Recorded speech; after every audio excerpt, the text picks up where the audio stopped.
Welcome to the 4th annual Women Transforming Business Awards powered by CBiz Women's Advantage.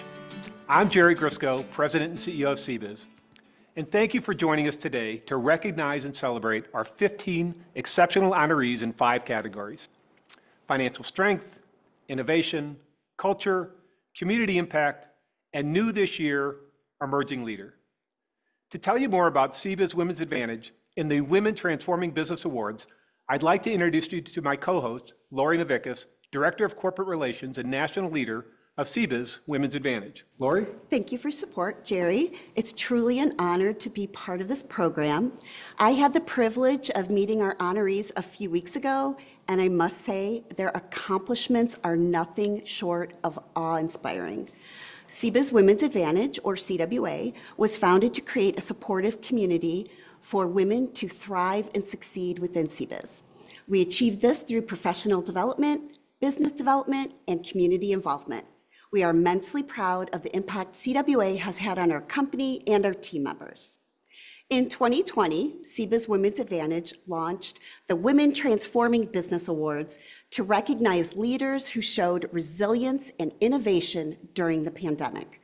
Now in our 4th year, the award continues to evolve as we celebrate leaders who are driving significant and transformational change in their business, with nominees inspiring us through their stories. So Jerry, should we get the program started? Of course. To kick off our program today, we will now hear from Katie Briscoe, CEO of MMGY and our inaugural Women Transforming Business Awards winner. We recently caught up with Katie, and she's going to share more about the impact of the WTBA program and how she balances success and leadership. I remember very unexpectedly receiving this award because I was in a field of such incredible women during such a challenging period in business with the pandemic. And then being very humbled and like, oh gosh, there's so many other people that were deserving. And I have seen a shift in women being more confident in celebrating success, and I'm here for it. I definitely think that the award and the networks I was exposed to set the stage for sort of that continued success into an even bigger role leading the company. I was really proud of how I developed as a leader, really leaning into the people side first inside our business. And I have found, and shifting over to the chief executive role, that some of those skill sets didn't translate as well as I maybe thought they would. I think that's been a unique challenge, and I think that's a unique challenge of many women who step into these roles, is how do you take what's worked in the past, but how do you evolve to be incredibly focused on the future success of the business? No one actually has it figured out, and no one entirely knows what they're doing. When you're uncomfortable with the things you don't know and are guarded and protective, I think it's really hard to gain the respect of a team. But I do think sustainability and leadership is really dependent on those two things, being curious and absolutely being comfortable with what you don't know. I always say, CEOs, we have very specific obligations to our shareholders, to our boards. But broadly, there has to be a why that makes you cry outside of EBITDA or the margins you're running inside your business that are collectively tied to your success. And the why that makes me cry, the why that causes me to show up every day, is that I believe travel changes everything. I believe travel creates cultural bridges that make us all global citizens, where we can live more harmonious experiences as people. And so that piece, knowing that those are the experiences that our team is sort of selling and promoting, to me is a noble cause that is incredibly rewarding and enriching. One thing that has helped me, and I discovered very early on in sitting in the chief executive seat, was to guard my energy. So we say this all the time, energy is a real thing. You give and receive energy. And there are energy suckers and there are energy givers. Part of being a leader in a business is to maintain a level of optimism, calmness, even in stressful situations. I would absolutely tell anyone that the protection of your energy in any role that you're playing is so incredibly important to the joy that you can pull out of things, professionally and personally. I love that. Conserve your energy, something I think we can all relate to, and great advice. It's inspiring to hear from one of our past honorees.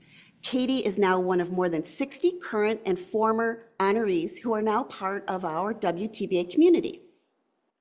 New this year, throughout our program, we will be streaming live to a few of our offices across the country who have gathered to watch today's event and celebrate our honorees. We'd now like to join one of those watch parties.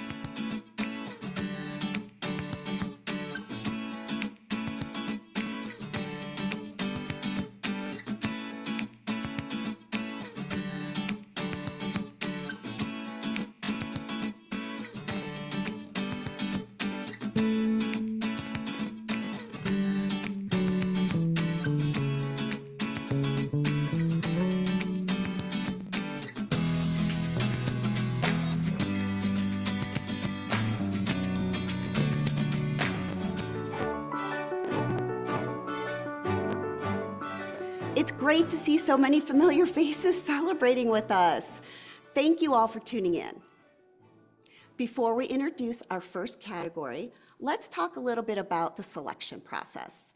When we opened nominations last November, we received hundreds of nominations. Our judging committee carefully assessed each one, spending weeks narrowing down the pool to just 15. This year's honorees represent 10 different states and lead organizations across a variety of industries, including healthcare, professional services, not-for-profit, education, construction, manufacturing, technology, financial services, and private equity, with headcounts ranging from 10 to nearly 10,000. Along with checking in with some of our local CBIZ office watch parties, we've also asked a few of our colleagues to help us introduce our category honorees. Now let's meet our esteemed honorees. What an honor it is to be here today. Just a few short months ago, I began my career here at CBIZ.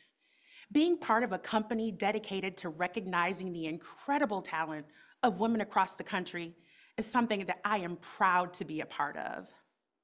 The three leaders I will be introducing in the innovation category have pushed boundaries and brought groundbreaking ideas to life. Their contributions have not only inspired change, but have also paved the way for future innovators. Let's meet our innovation honorees. Erica Tyberski, Chief Executive Officer, Sanguina. Erica and her business partner, Rob, are just two of more than 1.62 billion people worldwide who struggle with anemia, the most common blood disorder. Their personal battles inspired them to develop affordable and accessible products for regular anemia screening. Erica's visionary leadership and commitment to innovation have not only positioned Sanguina as a major innovator in the biotech industry, but have also empowered individuals with anemia and other blood-related conditions through accessible technology and meaningful research. Heather Decker, Chief Technology Officer, Ronak. Heather and her co-founder pioneered the development of BioBlock, a 3D tissue mimetic porous hydrogel substrate. This technology promotes the growth and development of cells into mature, sophisticated 3D microtissues and has garnered both industry recognition and a substantial investment. With her passion to further understanding of science, biology, discovery, and her commitment to a team with diverse backgrounds in science, she is a driving force behind Ronak's success. Carrie Siggins, Chief Executive Officer, StoneAge. StoneAge is a renowned manufacturer of high-pressure water blast tools and automated equipment for industrial cleaning applications. Carrie helped launch Sentinel technology that revolutionized cleaning automation. Moreover, her resilience in navigating economic challenges and transitioning the company to 100% employee ownership further highlights her remarkable leadership and commitment to sustainable innovation.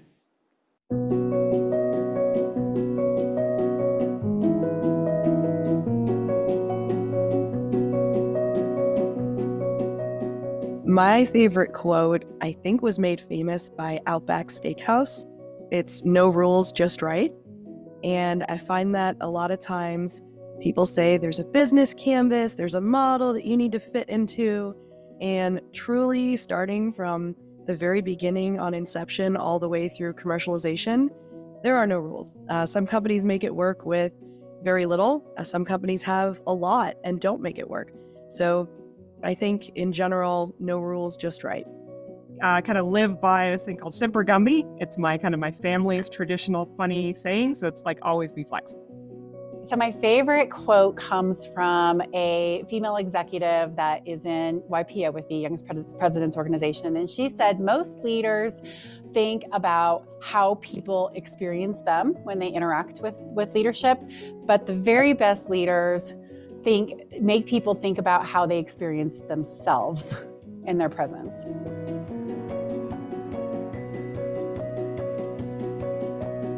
I love what I do. So I get to help my team stay inspired towards the same big goal that I've been dreaming of for years. And it's a pleasure and a joy every single time I clock in. So the motivation that ticks me is I wake up every day to do stuff that I love.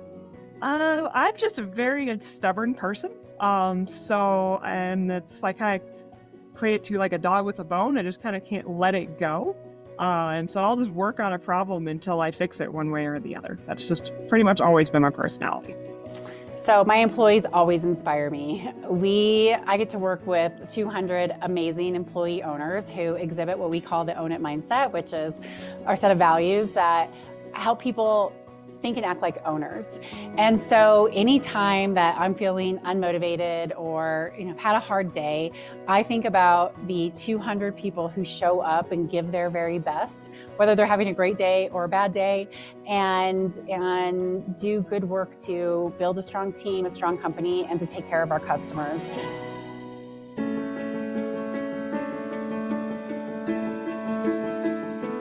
The advice I'd give somebody just starting out in a leadership role would be to know yourself. That's actually any human being, but especially leaders. Self-awareness is so critical. Without a strong sense of self, understanding your strengths, your weaknesses, how you impact others, how you show up every single day, it's really hard to be able to connect with people, to make the modifications that you need to be a great leader.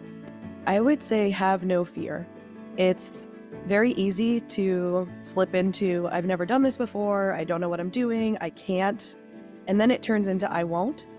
Internally, I always emphasize to even my younger techs, like they have to have that some sort of experience, even if it's overseeing another tech through a technique. Having the ability to manage but communicate is actually the key to being a good leader, whether or not you are actually in a supervisory or leadership role to that person.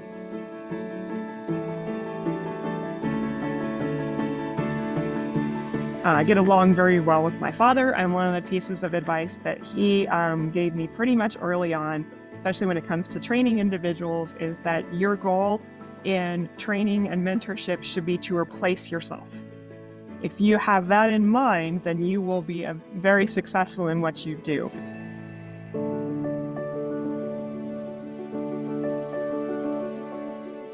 Important lesson I learned in 2023 is to say no more often. There are not an infinite amount of hours in the day. We had a very good year showcasing how your company can pivot and adapt with timelines that are not in your control.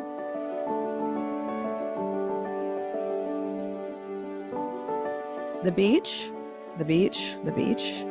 I grew up in Miami, and I was always close to coastal areas throughout high school. I actually went to a high school on the beach with a beach in the front and a bay in the back. So I'm definitely a water lover. My husband, he and I have been together for over 10 years, and we were, I think, probably a perfectly matched couple. I know that's kind of probably cliche, but if I am not at work, I much prefer spending time with my husband doing all of the various different activities that we like to do together. I love the mountains. I live in Colorado. I was born and raised in Colorado. So anytime that I can be in the mountains, that is just, it feeds my soul.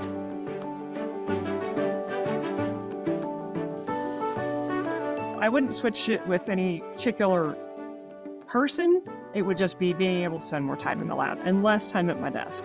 I'd have to be a hybrid. I'd have to be a data scientist that can also create things. I would swap jobs with my VP of HR because I love people. I love culture. I think it's what is the foundation of any strong company.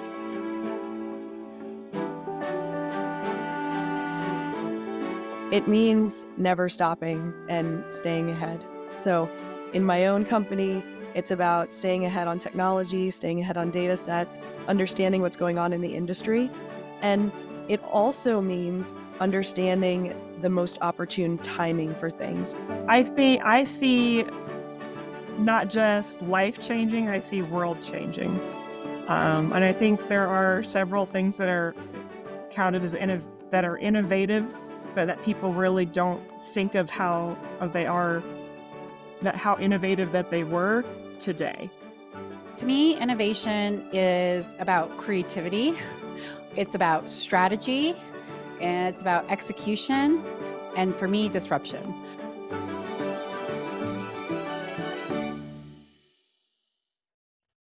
Before we go to the financial strength category, let's visit another CBIZ watch party.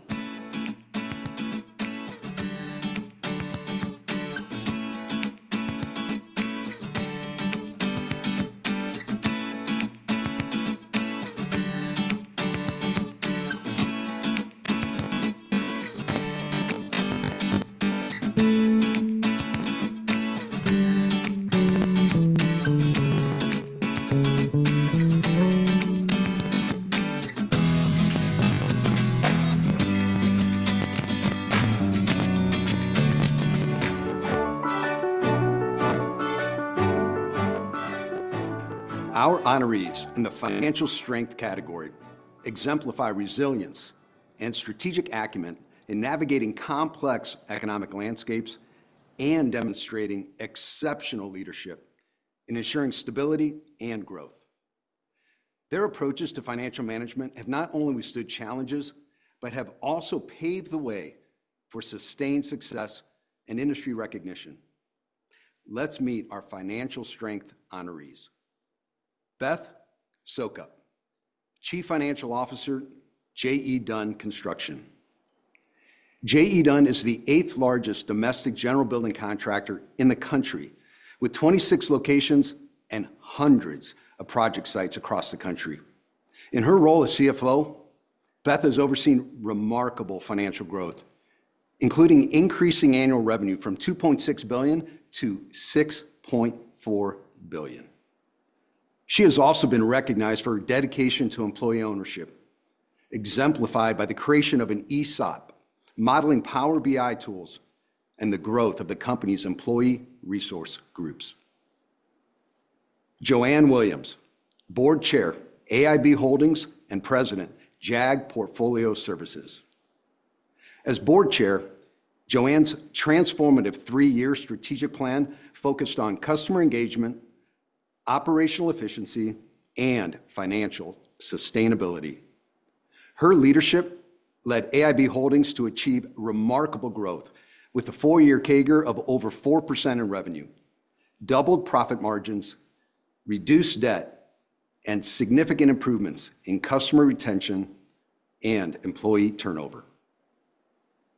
Lisa Larson, Chief Financial Officer, Holmes Corporation.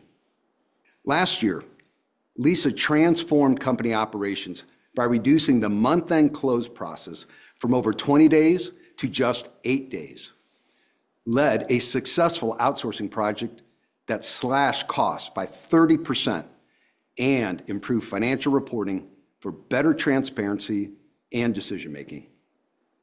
Lisa's commitment to continuous improvement and staff development is also evident in her active participation in women's leadership events and team coaching.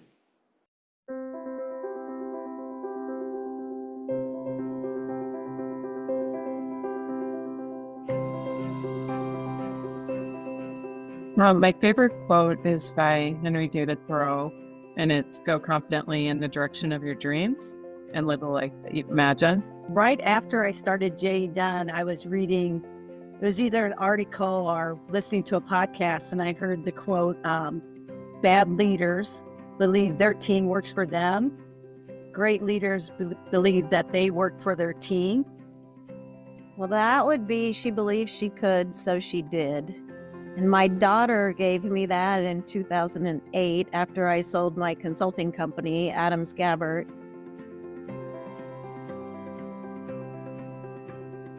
For me now, what inspires and motivates me the most is really all the individuals around me and everyone I work with. Probably results and growth in people. So I do a lot of leadership development and executive coaching along with, my board chair work and, just watching people grow and organizations grow and the results that they achieve from that is probably what inspires me the most. I'm motivated to help other people, and I am a systems-driven person, whether it be just how you live your life or how you're approaching your work.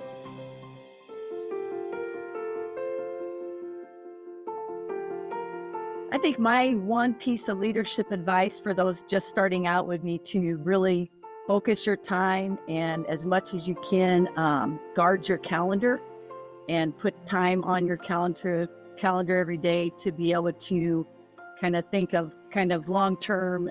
So really controlling your calendar and focusing your time. Don't be afraid to ask for help. I think as we're growing, people think that they should know it all and have all the answers. And it's okay to ask for help. Definitely immerse yourself in networking with other leaders and learning ways that they are leading their teams, as well as, educating yourself through podcasts or audible books or books, however you like to learn about the different methods that you could apply to your leadership role.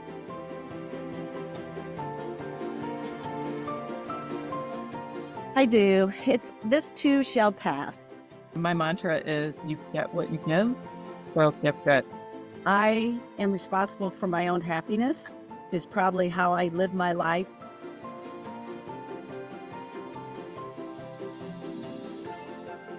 Wonder Woman, because then I could fly.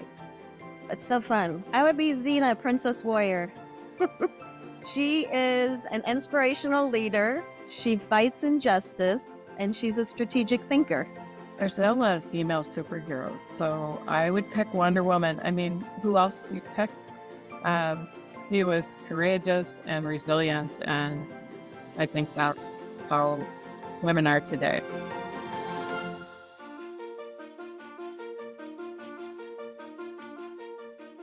So for me to be a general superintendent, the men and women that are out on our sites, taking a concept that could be on a piece of paper or design and actually building the structure and seeing the end product. So it'd be a superintendent.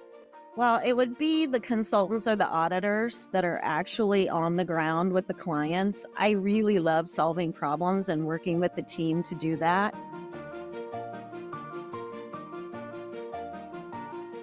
Life is a journey, enjoy it along the way, and really don't sweat the small stuff. It'll all work out in the end.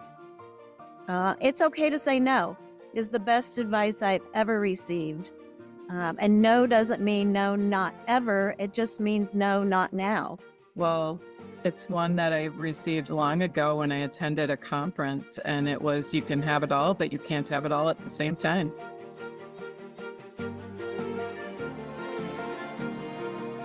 So it has to be Brown Eyed Girl. I have brown eyes. So that's a song whenever I hear on the radio or play it on Spotify, I crank it up and it always makes me very happy. Don't Stop Believing by Journey. Like sports, politics, leadership, growth, you just have to keep believing. I'm a finance professional, and if you give me a workbook and I have time, I'm just going to turn on the Bodines and I'll listen to, my favorite song is Idaho. I'd start with that. And then we just kind of go from there.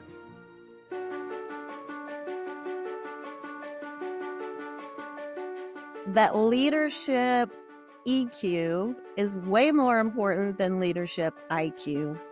There's so many leaders that think they're the smartest person in the room, and they forget that we're all human beings And emotional intelligence is way more important than intellectual intelligence.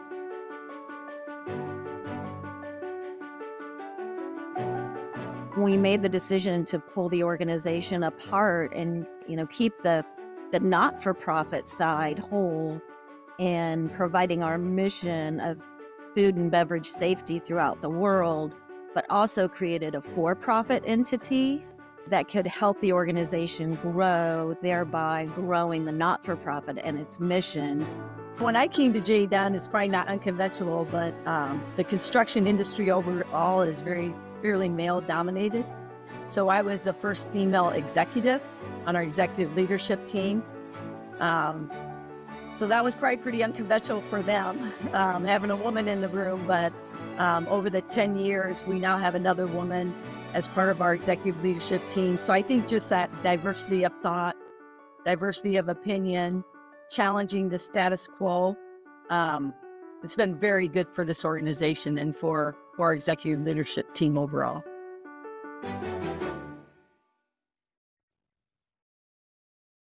Before we meet our honorees in the culture category, let's take a quick look into another CBIZ-hosted watch party.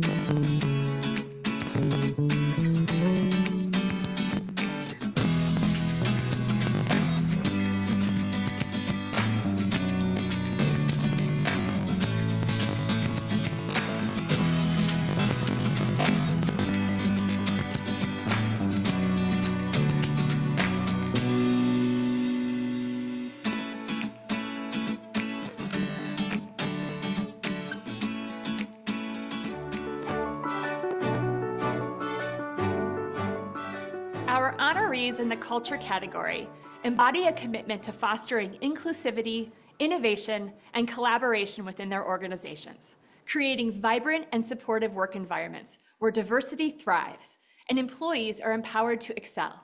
Their dedication to cultivating positive workplace cultures has not only enhanced employee satisfaction, but also contributed to the overall success and growth of their companies.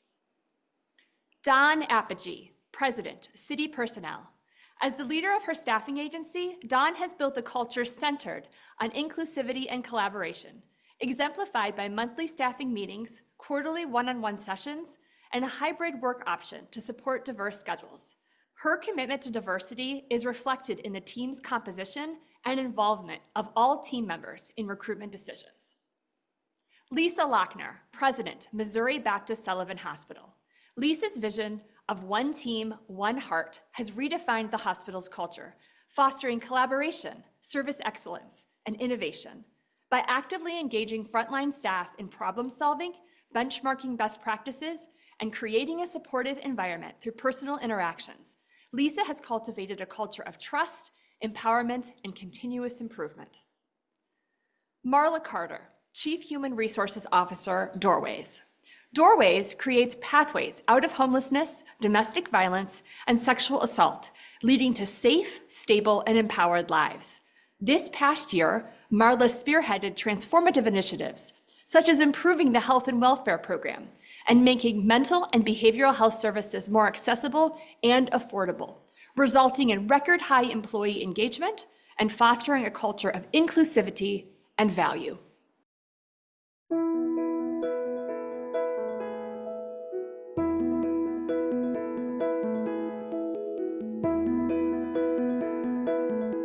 Honestly, it's my why is my team. I feel I'm accountable to them. For sure, the team that I work with is extraordinary, but then, also the inspiration comes from the community at large and knowing that we are working to further healthcare. We've been part of our community for 62 years and just inspired to say, how do we continue that healthcare for, another 60 years? Some things that inspire me to lead would be just knowing that I'm in the position where I can make those difficult decisions. I've been in the lower level positions, and now that I'm in the leadership role, it's good that I just like listening to like my staff and my team and being able to actually get things accomplished. So that's what keeps inspiring me in my role.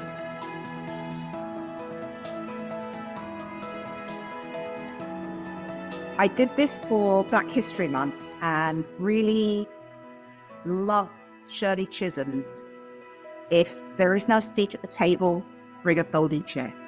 My favorite quote is, and if you do what you love, you'll love what you do. I've always done this, lead by example. Just because you're the leader, listen and learn from your team. Build relationships, and just lean in and learn from the team. I would say to just say yes, to do things even when you're afraid. Be willing to put yourself out there and expose yourself to new things, because you just never know where that road might lead.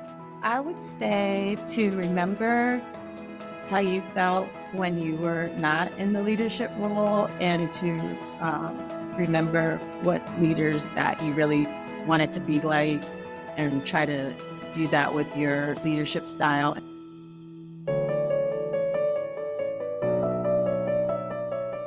Give credit where credit is due. Anything unethical, lack of respect, and not being inclusive.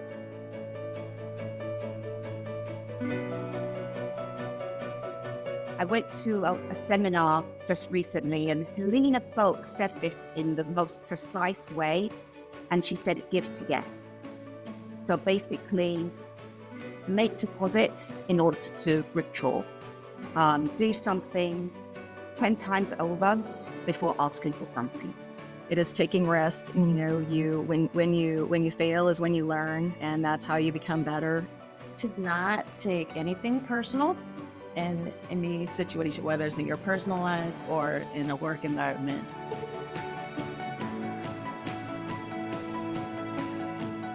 Number one has to be anywhere my kids are. I have two.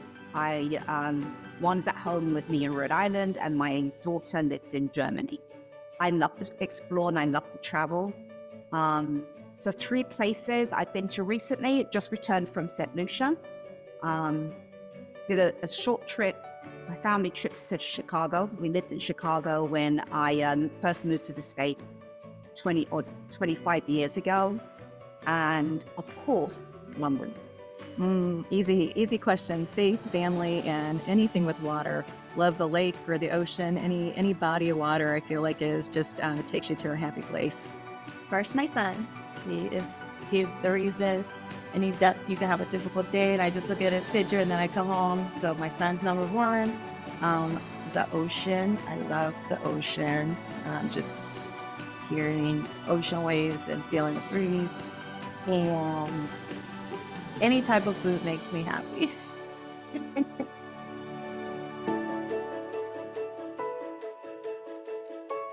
2023 was a difficult year. I think for a lot of people in the economy, certainly for us. I'm getting older, and I think a lot of self-reflection and just an opportunity to self-care in regards to the job will be there tomorrow. The labor market and being a leader, I think it brings challenges each and every day. And I think the important thing is that, you learn from yourself. You also take time to self-reflect and say, what can I learn and what can I do better? 2023 was a good year. It was fast-paced. One thing I could say I learned was to be okay with not completing everything you want to accomplish for that year. And to just be flexible and adaptable when it comes to working.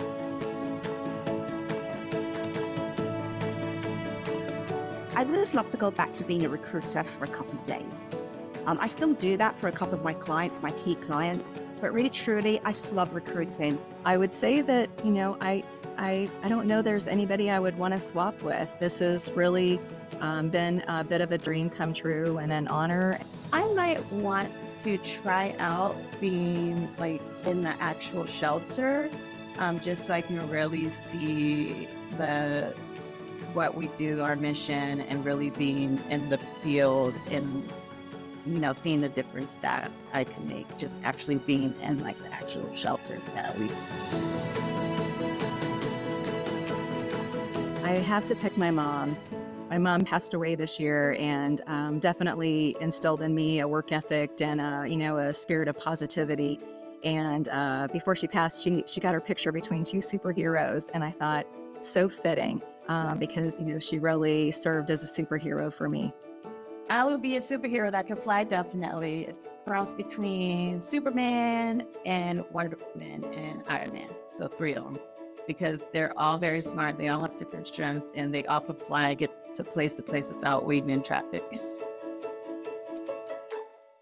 Speaking of culture, let's visit another CBIZ watch party.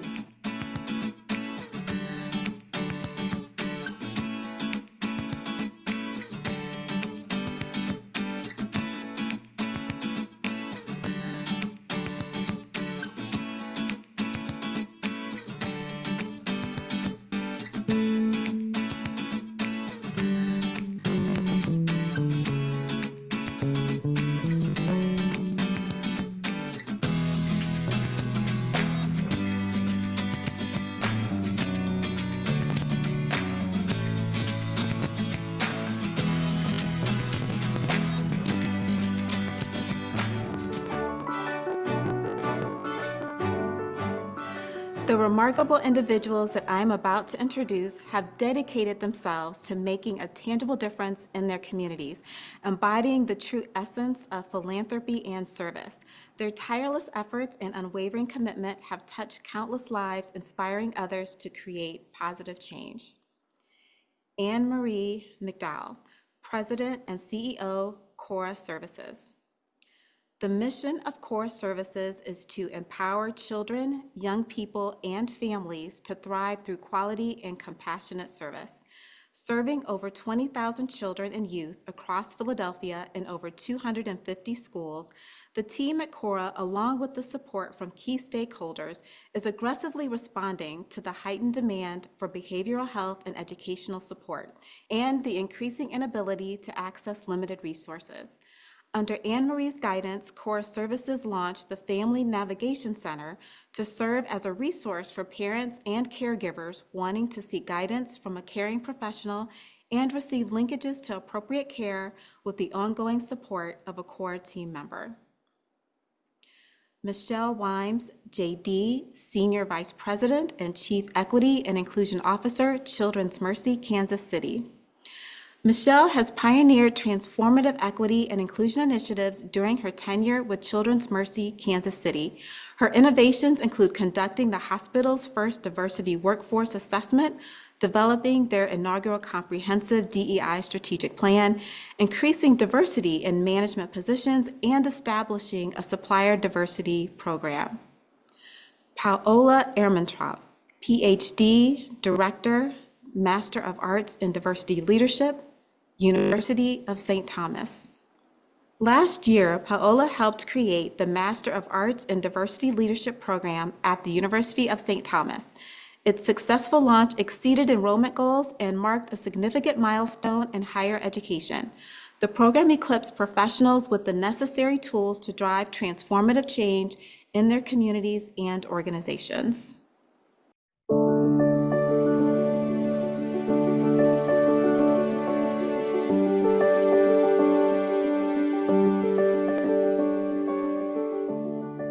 I'm the CEO of Cora Services and nonprofit work, right? And we serve children and families across the city of Philadelphia and in Camden, New Jersey. And I think what inspires me is our mission. I could only lead something that I truly believe in, and I truly believe that I can make an impact, and the people that I work with can make a really positive impact. I would say what inspires me or motivates me to lead is my team. I have a fabulous team at Children's Mercy Hospital. So many things. I think that we have learned, especially during the pandemic, to gather, all the things that inspire us and really take stock of the things that really propulse us and make us move forward. And in my case, is of course the energy I get from being in community, the energy I get from being with my students, sharing my time with them. That is to me very, very important.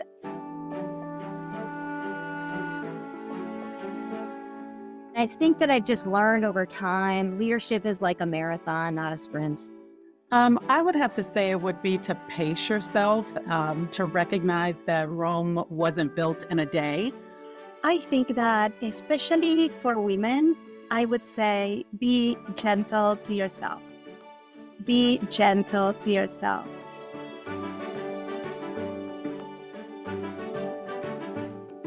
Integrity and ethics. I would say my one non-negotiable is accountability and responsibility. Honestly, Sundays with my kid. I don't negotiate. It doesn't matter if we're ahead or behind at work or anything. That is sacred time for me.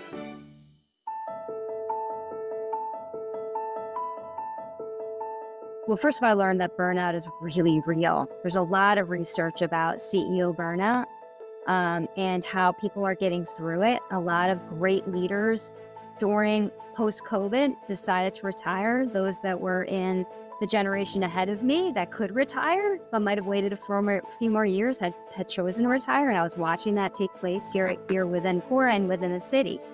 So burnout is real. And there is something on the other side of burnout. I would say the most important lesson I learned was resilience. There were so many, you think about, I do diversity, equity, and inclusion, and there was so much anti-DEI legislation and so many folks out there just speaking against diversity, equity, and inclusion. And so just making sure that I was focused on making progress for my team, making progress for my organization, and doing something positive every single day to make progress towards our goals and our plans. And so it just required for me a lot of resilience and perseverance and making sure that I was continuing to plug away no matter what was happening in the universe in terms of folks, coming up with different ways to kind of stop the progress and the work that was being done nationally, locally, and regionally. That many times we set up our standards. So to be careful, because that's a huge power.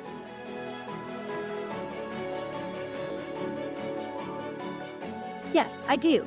And this is actually it's a scripture, it's a verse from the Bible, but it is something I think about all the time because it's actually really difficult for me to do.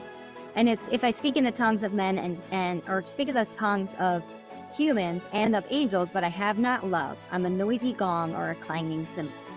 So I think about that all the time because sometimes I get so into what needs to be accomplished that it's easy to forget the individuals. And here at Cora, we are 100% about really providing compassionate and loving and individualized service. And if I expect that from my staff, and that's in our mission, I too need to be leading with that level of empathy and care and concern for them and for the clients that they're serving and for their own families. I do. My personal mantra is to be a problem solver versus a problem creator. It's something that I would say to my kids repeatedly when they were growing up. Things will work out.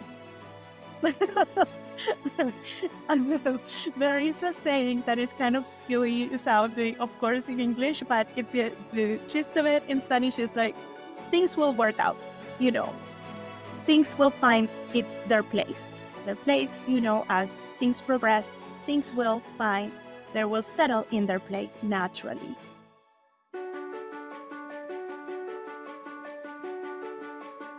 I laughed really hard when I saw this question because it's an ongoing joke here at Cora with me. That's like, I love that job. I wish I had that job. I say to my staff all the time, this sounds like so much fun.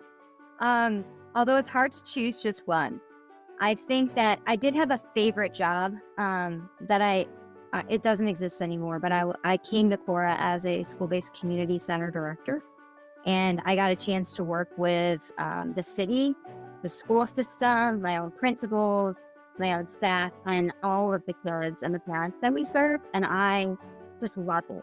I think if I could swap jobs, I'd probably swap jobs with my dear friend Teresa Olsen, and only for a day, not like forever. She is our Chief Marketing Officer, our Chief Communications and Marketing Officer. And I just think she has the coolest job ever because everything that we do at Children's Mercy has a communications component. And I had a double major in college. I majored in Spanish language and literature and communication studies. And so I thought that at one point I wanted to be a broadcast journalist. I never knew that there were chief marketing officers in companies and that you could actually do that for a living. So I love the fact that she's always so involved in every initiative or program that we're doing because she's always helping us to communicate it internally within the organization and externally as well. You know, I absolutely love what I do. I love the classroom. The classroom is my space. It's where I really feel like a fish in the water. So for me, the classroom is very important. However, if I could swap, it would be a position where they're working with student success policies and trying to really develop more targeted ways to help everyone succeed. So it has to do with inclusion and it has to do with equity in education. I think that would be an area in my university where I would like to swap jobs, but then I would miss the classroom. So, you know, there is that.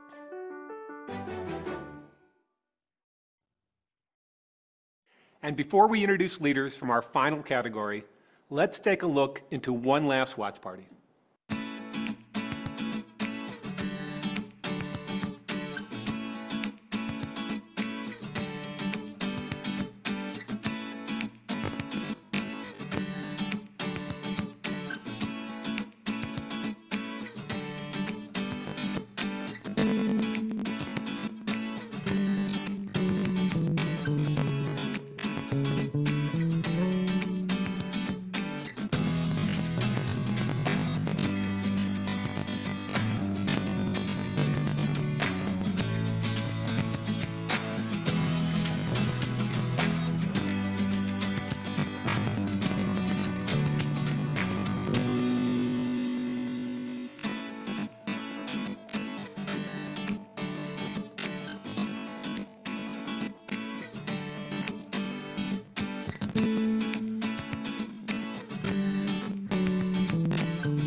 And last, but certainly not least, I have the pleasure of announcing our 3 honorees in the Emerging Leader category. These emerging leaders have demonstrated exceptional talent, drive, and innovation, showcasing their potential to lead and inspire positive change in their respective fields. Alicia Motomura, Vice President of Operations at Middle Ground Capital.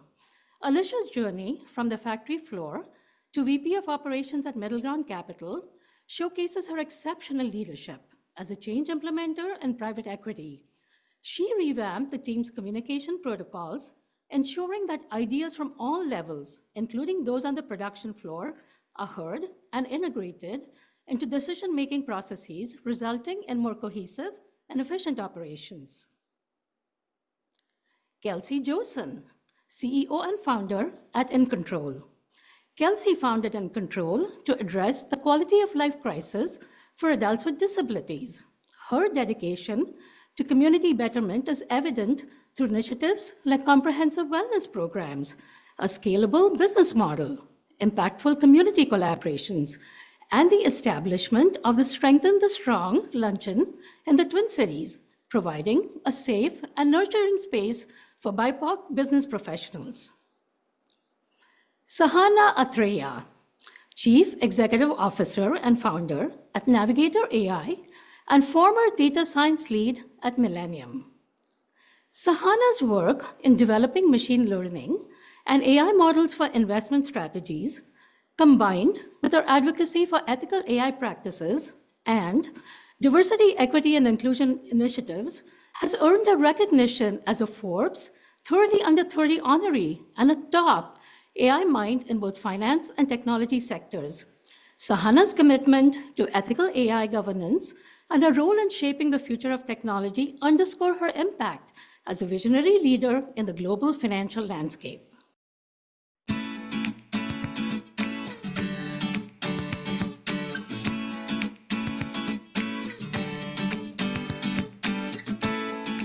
Well, leadership takes grit and courage. So I regularly refer to the Eleanor Roosevelt quote, which is, "No one can make you feel inferior without your consent." My favorite quote really is by Martin Luther King Jr., and it is, "Faith is taking the first step even when you don't see the whole staircase." The quote goes like this. It's called Karmanye Vadikaraste Ma Phaleshu Kadachana. It means that you have the right to perform your actions, but you are not entitled to the fruits of its actions. This quote reminds me of to focus on the present moment and give the best effort without attachment to the results.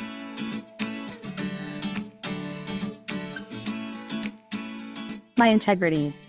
It is incredibly important for me that the work that I do and the organizations I support align to my core values. My one non-negotiable is honestly leading with empathy. I think my non-negotiable is definitely the attitude. A positive attitude is key to me.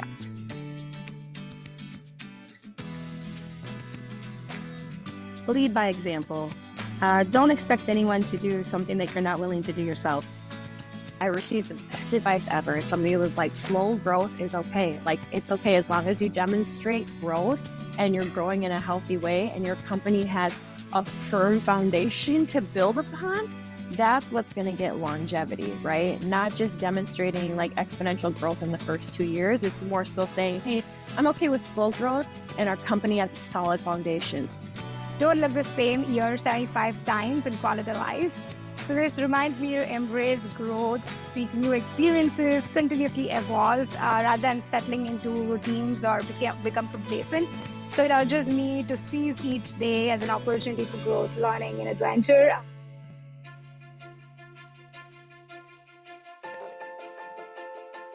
Well, I think AI will certainly have a significant impact. I intend to personally is to use it to help drive efficiencies such as like data analysis and reporting. Artificial intelligence. It is, if people are not using it, they need to. And I think a lot of people are afraid of AI taking over people's jobs, but it is a very, very powerful tool. And so I think instead of thinking that it's going to be a threat to people's jobs, I really believe in leveraging it as a tool to learn and grow and enhance human capabilities rather than replacing them entirely. I think with the advent of AI, it's definitely going to be, how we understand this technology and how we build regulatory frameworks around it. So I believe in the emergence of explainable AI. So explainable AI addresses the black box nature of many of the AI models, and it provides insights into how the algorithms are making decisions so that it can increase, again, transparency, accountability, and trust in these AI systems. The way I plan on, driving change in this area is mostly by advocating the reasons why we need explainability in the first place.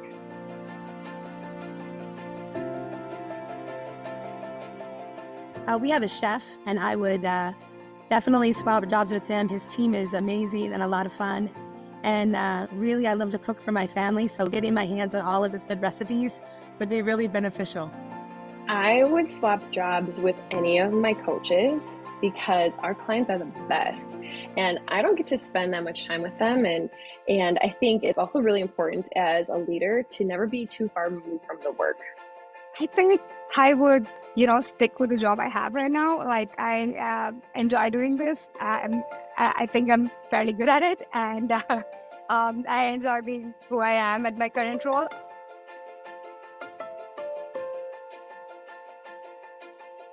I would say don't let your ego or insecurities get in the way of hiring people who are smarter and have more experience than you. My one piece of advice to someone that starts off in a leadership role is to embrace authenticity.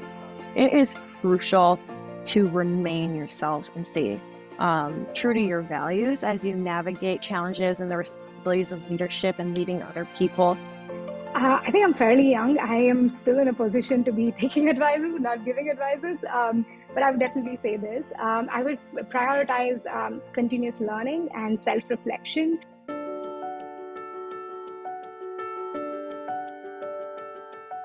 And I think I haven't forgotten where I came from.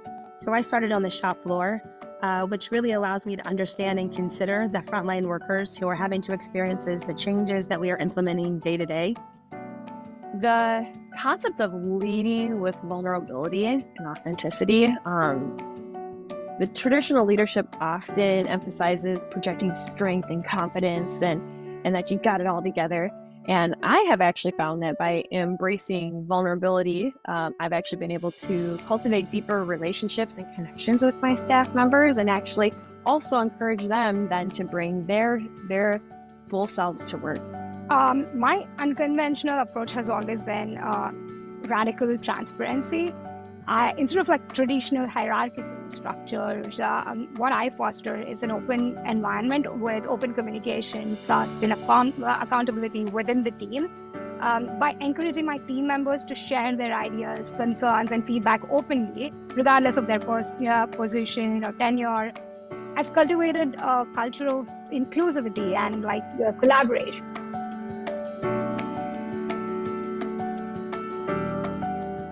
I am blessed and highly favored. The thing that gets me through every single day and every different season or business is really anything that's around, like, God doesn't call the equipped, He equips the called, or I know, like, the Lord is my shepherd. I have everything I need in this moment. The program, it translates to a person of steady wisdom, the one who has experienced truths from within.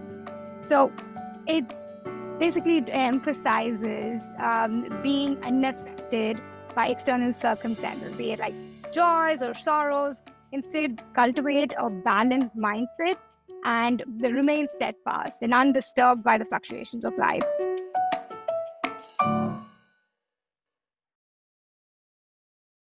Wow, what great stories. Congratulations to all of our honorees. We are thrilled to recognize the incredible impact you've made within your organizations and the broader community. I agree, such great stories. We hope you're leaving as inspired as we are, inspired by the message of these leaders, but also inspired to spotlight the amazing leaders within your own circle. Remember, nominations for our 2025 Women Transforming Business Awards program will open up again in November. And finally, before we leave you today with a few final words from our honorees, I'd like to thank you for helping us to celebrate the honorees of our 4th annual Women Transforming Business Awards. We'll see you next year.